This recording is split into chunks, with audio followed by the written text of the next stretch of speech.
సాధారణంగా సమ్మర్ వచ్చిందంటే విమాన ఛార్జీలు పెరుగుతాయి. కానీ అమెరికాకి ఈ దఫా విమాన ఛార్జీలు తగ్గిపోయినాయి.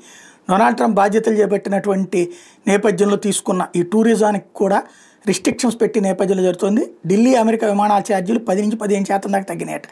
లాస్ట్ ఇయర్తో పోలిస్తే ఏడాది ఏప్రిల్ జూన్ మధ్య కాలానికి సంబంధించి ఢిల్లీ ముంబై నుంచి అమెరికాలోని కీలక నగరాలకు విమాన ఛార్జీలు సగటున 5-8% తగ్గుదల కనిపిస్తుందంట. థామస్ కుక్ భారత్కి సంబంధించినటువంటి ట్రావెల్ ఏజెన్సీ చెప్తోంది.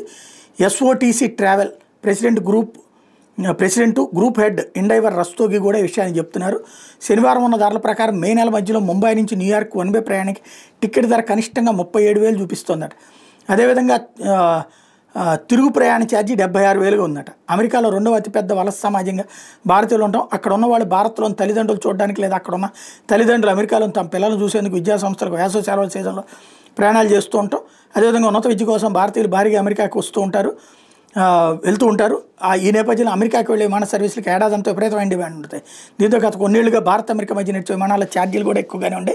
అయితే ట్రంప్ విధానాలతో ఈ వేసవిలో సీన్ మారిపోయింది అన్నటువంటి వార్తని హైలైట్ చేశారు.